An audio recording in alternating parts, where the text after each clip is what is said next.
Tota aquella masculinitat tan bèstia de jo amb una dona no li pego, això queda cancel·lat per mi. Un cop a l'any, a mi un tio em pega pel carrer. Violència no és només la violència física agresiva. Se sabe, pero no se nombra.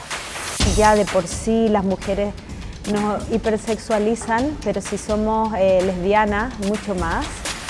Al carrer, a l'espai públic, sí, que he tingut situacions de lesbofòbia. A més, jo crec que se li suma el fet que soc una persona sorda. Dins de la música, a la que tu fas algo que no és hetero, pues pa. Todo lo que se sale de la norma, pilla cacho. Machetazo. I això és el que el sistema no pot suportar, que les dones tinguem una sexualitat autònoma i que podem prescindir dels homes en el nostre desig. En el fons el que hi ha és un falocentrisme. Mira els referents que tenim a les pel·lis. A les pel·lis el sexe és, es fan uns petons i es penetren. Hola, què tal? O sigui...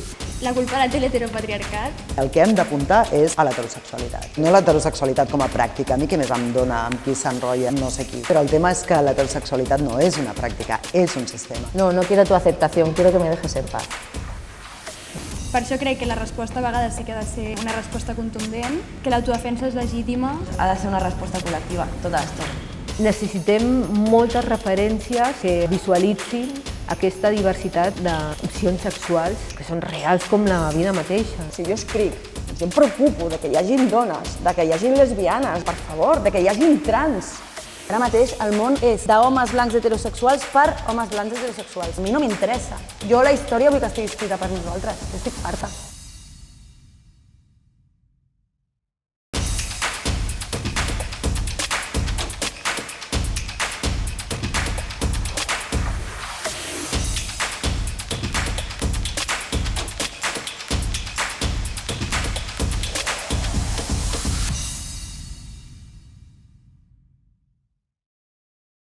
Si ya las mujeres no somos reconocidas, no somos respetadas, si eres lesbiana aún más, porque no eres, ¿qué eres?